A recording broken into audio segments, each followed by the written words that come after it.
وزیر دفاع خواجہ محمد آصف نے کہا کہ اگر بھارت نے دوبارہ للکارا تو بھارت کا جغرافیہ بدل کر اسے تاریخ کا حصہ بنا دیں گے۔ پروگرام کیپٹل ٹاک میں میزبان حامد میر سے خصوصی انٹرویو میں وزیر دفاع خواجہ محمد آصف نے بھارتی آرمی چیف کی دھمکی کا جواب دیتے ہوئے کہا کہ بھارت کو جو پہلے مار پڑی ہے بھارت ابھی تک اسے سہلا رہا ہے۔ خواجہ آصف کا کہنا تھا کہ ایران پر امریکہ یا اسرائیل کے دوبارہ حملے کا کوئی امکان نہیں ہے کیونکہ دوسرے ممالک جنگ کے حق میں نہیں ہیں۔ خواجہ آصف نے دو ٹوک الفاظ میں کہا کہ 28ویں ترمیم پر کابینہ میں ابھی تک کوئی بات نہیں ہوئی ہے۔ چیف کہتا ہے جی کہ پاکستان فیصلہ کر لے کہ اس نے جغرافی کا حصہ رہنا ہے یا تاریخ کا حصہ رہنا ہے۔ ان کو کٹ اتنی پڑی ہے کہ وہ ابھی بھی سہلا رہے ہیں۔ جس طرح جو جغرافیے کا حال کیا ہے 1 سال پہلے، انشاءاللہ تعالی ہمیں اب انہوں نے للکارا تو جغرافیے سے وہ تاریخ میں چلے جائیں گے۔ Then they will be part of history. جغرافی کے ساتھ ان کا کوئی تعلق نہیں رہے گا۔ آپ کہہ رہے ہیں کہ آپ یہ جو اس وقت بھارت ہے اس کا جغرافیہ بدل دیں گے آپ اگر انہوں نے ہمارے ساتھ دوبارہ کچھ پنگا لیا۔ خدا نہ خواستہ اسرائیل اور امریکہ دوبارہ ایران پر حملہ کرتے ہیں تو بھارت کو فائدہ نہیں اٹھائے گا؟ جنگ دوبارہ نہیں ہوگی۔ دوبارہ نہیں ہوگی کیونکہ بہت سارے ملک جو ہیں، خصوصاً جو ہمارے بھائی ملک ہیں، جو ایران کے سامنے بالکل پانی کے پار جو ملک ہیں، سعودی عربیہ ہے، قطر ہے، عمان ہے، کویت ہے، چائنا بھی، جی چائنا یہ نہیں چاہتے، رشیا بھی، یہ سارے نہیں چاہتے کہ دوبارہ جنگ ہو۔ یہ اب زیادہ آپ نے دیکھا ہوگا کہ چائنیز جو سٹیٹمنٹس آ رہی ہیں ان میں کلیئرٹی آ رہی ہے، ان میں صاف نظر آ رہا ہے کہ وہ اس جنگ کے بالکل قطعی طور کے اوپر جو ہے حامی نہیں ہے۔ اسی طرح روس حامی نہیں ہے۔ ابھی تک کیبنٹ میں 28ویں ترمیم پہ کوئی ڈسکشن نہیں ہوئی؟ Absolutely not, absolutely not, absolutely not. ترجمان ایرانی وزارت خارجہ اسماعیل بقائی نے کہا ہے کہ ہماری تجویز مسترد کرنے کے باوجود گزشتہ ہفتے امریکہ نے بذریعہ پاکستانی ثالث آبزرویشنز ہمیں بھجوائیں۔ ہم نے 14 نکاتی منصوبہ پیش کیا تو امریکی فریق نے اپنے تحفظات پیش کیے۔ ہفتہ وار بریفنگ دیتے ہوئے اسماعیل بقائی نے کہا کہ جواب میں ہم نے بھی اپنے تحفظات اور موقف ان کے سامنے رکھے۔ ایران نے حالیہ تجاویز کا گزشتہ چند دنوں میں جائزہ لیا ہے۔ ایران اپنا جواب بھی اسی ذریعے سے واشنگٹن تک پہنچا چکا ہے۔ جس دن امریکی موقف بذریعہ پاکستان ہمیں ملا، ہم دوسری جانب سے آئی مختلف تجاویز کا جائزہ لیتے رہے۔ ہمارا موقف بھی بدلے میں امریکی فریق کو پہنچا دیا گیا ہے۔ یہ عمل پاکستان کے ذریعے جاری ہے۔ امریکہ نے ایران کے ساتھ مذاکرات کی بحالی کے لیے 5 شرائط مقرر کر دی۔ فارس نیوز ایجنسی کے مطابق امریکہ نے ایران کو جنگی نقصانات کا معاوضہ دینے سے انکار کر دیا، جبکہ ایران سے 400 کلو گرام افزودہ یورینیم امریکہ کے حوالے کرنے کا مطالبہ کیا گیا ہے۔ امریکی شرائط میں یہ بھی شامل ہے کہ ایران کی صرف ایک جوہری تنصیب کو فعال رہنے دیا جائے، جبکہ امریکہ نے ایران کے منجمد اثاثوں میں سے 25% رقم بھی جاری کرنے سے انکار کر دیا۔ امریکی موقف کے مطابق تمام محاذوں پر جنگ بندی کو مذاکرات کے انعقاد سے مشروط کیا گیا ہے۔ فارس نیوز کے مطابق اگر ایران یہ شرائط قبول بھی کر لے تب بھی امریکہ اور اسرائیل کی جانب سے جارحیت کے خطرات برقرار رہیں گے۔ دوسری جانب ایران نے مذاکرات کو اعتماد سازی کی 5 بنیادی شرائط سے مشروط کر دیا۔ ایرانی موقف کے مطابق ان شرائط میں تمام محاذوں پر جنگی کارروائیوں کا خاتمہ، خصوصاً لبنان میں جنگ بندی، ایران مخالف پابندیوں کا خاتمہ، ایران کے منجمد اثاثوں کی بحالی، جنگی نقصانات کا معاوضہ اور آبنہ ہرمز پر ایران کے خود مختار حق کو تسلیم کرنا شامل ہے۔ اسلامیہ کالج پشاور کی ٹیچنگ سٹاف ایسوسی ایشن نے خاتون فیکلٹی ممبر کے ساتھ طلبہ کی جانب سے بدتمیزی اور ہراساں کرنے کے خلاف تمام تعلیمی سرگرمیوں سے بائیکاٹ کیا ہے۔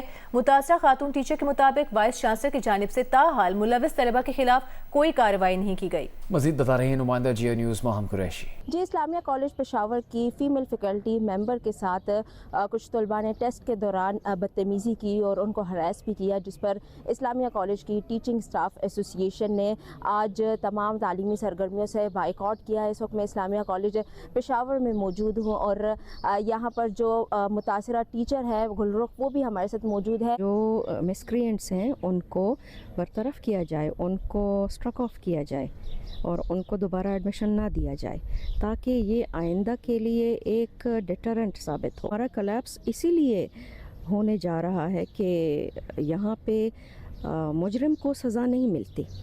تاحال تو ابھی تک کوئی کارروائی نہیں ہوئی اور ہم اسی انتظار میں ہیں۔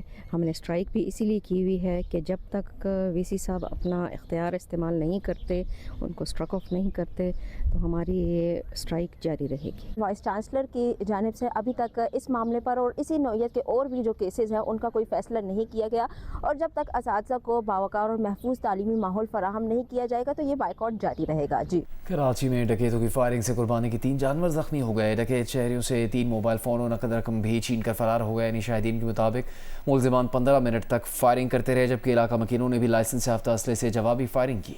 तफसील बता रहे हैं नुमाइंदा जियो न्यूज़ वलीद अहमद। कराची में दंदनाते डाकुओं का निशाना इस बार कुर्बानी के जानवर बने हैं। इस वक्त हम न्यू कराची सेक्टर 5F में मौजूद हैं, जहां पर डकैतों की फायरिंग से 3 जानवर जख्मी हुए थे। गोली आई है और जानवर के मुंह पर लगी है और छू कर गुजर गई, जिसके सबब इसकी जान बच गई है। एक गोली दीवार पर लगी है, जबकि जो दूसरा जानवर है एक गोली उसके पेट पर भी लगी है और एक जानवर इस कदर जख्मी हो गया था कि उसको ज़िबा करना पड़ा। जो यहाँ पर स्नैचिंग जिन लोगों के साथ हुई है उनसे हम बात करते हैं। यहाँ से आए थे ये चौक पे से, वहाँ पे मैं बैठा हुआ था दुकान पे, तो उन्होंने बिगड़ ढाटे के थे, मैंने देखा नहीं, इग्नोर कर दिया था। तो आके उन्होंने सामान निकला, सबसे पहले मेरे से मोबाइल लिया, यहाँ पे आसिफ भाई बैठे हुए थे उनसे मोबाइल लिया, सल्लू भाई कुर्सी पे सो रहे थे उनसे मोबाइल लिया। उनके मोबाइल के पाउच में 15,000 रुपये, वो मोबाइल लिया। वहाँ कोने पे से टेढ़े मेढ़े फायर कर रहे थे, जानवरों की लग रही थी गोली। ये जानवर हमारा है, इसकी ये गोली लगी है और ये अभी आपके सामने ये पोजीशन, ये खारा पीरा बहुत कम है और तकलीफ में भी है जानवर। और इसके अलावा आए दिन इलाके के अंदर जो है किसी के दुम्बे लेके जा रहे हैं, गन पॉइंट पे किसी का जानवर लेके जा रहे हैं। कराची में स्ट्रीट क्राइम्स इस कदर बढ़ चुके हैं कि किसी की जान, किसी का माल महफूज नहीं है। और हालिया चंद बरसों में ये देखने में आया है कि बड़ी ईद पर कुर्बानी के जानवर भी डकैतों का निशाना बनते हैं और न्यू कराची सेक्टर 5F में भी कुछ ऐसा ही हुआ है। Chairman public accounts committee Nisar Khuhro की ज़ेर सदारत इजलास में कराची की तमाम 246 यूसीज के 3 साल के खसूसी माली ऑडिट का हुक्म दिया गया है। चेयरमैन PAC ने कहा कि कराची के तमाम टाउन से रोड कटिंग चार्जेस की तफसीलात तलब की गई हैं। मेयर ने चेयरमैन PAC को खुसूसी फाइनेंशियल ऑडिट कराने के लिए खत लिखा था। सिंध हुकूमत हर यूसी को माहाना 12 लाख रुपए OCT फंड फराहम कर रही है। निसार खोड़ो ने कहा कि कराची की 246 यूसीज को माहाना 29 करोड़ 52 लाख रुपए OCT फंड दिया जा रहा है। यूसीज हर माह मिलने वाले फंड्स कहाँ खर्च कर रही हैं, किसी को कुछ मालूम नहीं। अवाम की बेहतरी के लिए फराहम फंड्स में माली बेज़ाब्तगियां साबित हुई तो कार्रवाई होगी। इस वक्त वज़ीर आला पंजाब मरियम नवाज बाकू में वर्ल्ड अर्बन फोरम से खिताब कर रही हैं। Begin by expressing my sincere gratitude to the government of Azerbaijan, to the President of Azerbaijan, for the warm hospitality and arrangements par excellence. Thank you very much. It was indeed deeply inspiring to listen to His Excellency President Ilham Aliyev's vision for sustainable development and resilient cities. His leadership in transforming Baku and Azerbaijan into modern, vibrant, and globally connected place is truly commendable. My father, ladies and gentlemen, the former Prime Minister of Pakistan and the founding leadership of Azerbaijan, particularly late Haider Aliyev, may his soul rest in peace, shared a relationship rooted in trust, mutual respect, and deep, profound friendship. They were true brothers in spirit, and that bond of friendship between the two countries continues to define the strength of Pakistan-Azerbaijan relations today. And so, standing here today in Baku, I feel I have not come to a foreign land. I have come home. And I consider it as a matter of honor that my first visit to any Central Asian country is here in Baku, a city that represents resilience, transformation, and progress. Excellencies, I bring to you a story from Punjab, Pakistan, a province of more than 130 million people, on a journey of transformation, on a journey of challenge, on a journey of indomitable will, on a journey of unwavering resolve to redefine how cities are built and how dignity is delivered. At its heart, ladies and gentlemen, lies a simple truth. Cities become resilient only when development is people-centric. climate conscious, and data driven. Cities are not just roads and buildings. They are human stories where dignity is either protected or denied. When I took oath as the first woman Chief Minister of Punjab, I knew I was not inheriting a position. I was inheriting a responsibility.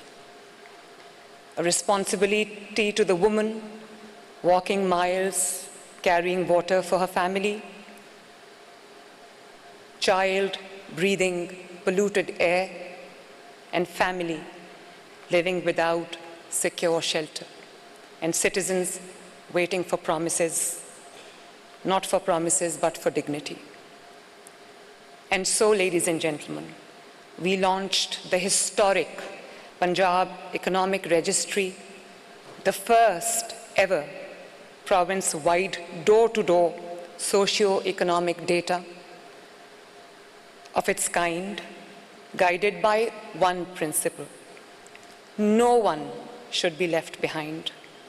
Because if something is not measured, ladies and gentlemen, it cannot be fixed. So our first priority was shelter. Under the flagship program of my government, in Urdu it is called Apni Chhat Apna Ghar, my roof, my home,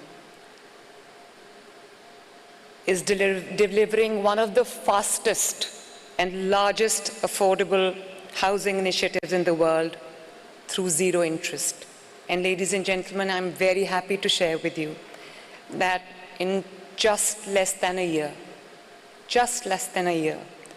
160 families have received housing support, and more than 100,000 families have completed and already moved into their new homes. But ladies and gentlemen, behind every number is a challenge. A mother no longer fearing rain on her children, a father finally able to say that this is my home. This is not just housing, ladies and gentlemen. This is a dignity. This is dignity made permanent. Through our Model Villages program, more than 2,000 villages are being transformed across Punjab with clean drinking water, with sanitation, sewage, drainage, paved street, and solar infrastructure. Access to clean drinking water has become a central public health and human dignity priority for me across Punjab. For the first time at this scale, ladies and gentlemen, Punjab is expanding clean drinking water infrastructure across urban and rural communities alike through new filtration systems, upgraded supply networks, and sustainable water solutions. Because no woman should have to walk miles carrying water for her family, and no child should suffer because of unsafe drinking water. Because dignity must not depend on geography. When villages are dignified, cities are strengthened. Rural uplift is urban resilience. Punjab has launched a historic urban development program of more than $2 billion across Punjab, rebuilding roads, drainage, sewage, water storage, and urban resilient infrastructure. More than, just in 2 years' time, Excellencies, more than 30,000 kilometers of roads have been constructed and completed, reconnecting communities, restoring mobility and economic activity in just 2 years. There is a lot more to come, inshallah. Urban flooding resilience is now being systemically strengthened across Punjab. After last year's flooding events, we had devastating floods last year that displaced about 5 million families. And to rehabilitate them was no mean feat, ladies and gentlemen. So now we immediately shifted toward flood-resilient infrastructure and climate-adaptive urban planning. This is the first time in decades that urban flooding is being addressed in a structured and data-driven way. For the first time, under Magnificent Punjab, we are undertaking a comprehensive revival of tourism, heritage, and cultural infrastructure across Punjab. More than 100 heritage sites, museums, archaeological landmarks, ecotourism destinations, and religious sites are under renovation, restoration, preservation, and rescue, reconnecting our people with history, identity, and culture, while making our cities more tourist-friendly, inclusive, and globally connected. Lahore, the capital of Punjab, is a walking museum and the cultural heartbeat of Pakistan, has proudly been declared the ecotourism capital for 2026 and 2027. The SCO has also recognized Lahore as a major tourism and cultural destination. I invite you all earnestly to come and see the magnificence that Punjab holds. This revival is not only about preserving the past, it is about creating opportunity, strengthening identity, and opening our cities to the world with pride, humility, and confidence. Through our flagship Suthra Punjab, means Clean Punjab program, more than 150,000 sanitation workers serve the province every single day in multiple shifts, making it one of the world's largest solid waste collection programs. This initiative is now being strengthened and modernized with a clear direction toward a waste-to-value transition, where solid waste will gradually be processed into recycling streams, compost, and energy recovery systems. This marks an important shift from traditional sanitation towards a circular economy model where cities are not only kept clean, but also designed to become more resource efficient, sustainable, and future ready. A clean city is not only dignity, it is sustainability in action. Air quality has become a central priority, with a multi-sectoral, technology-driven approach to smog control, focused on enforcement, monitoring, real-time monitoring, and compliance. Clean air now in Punjab is not a privilege, it is a right.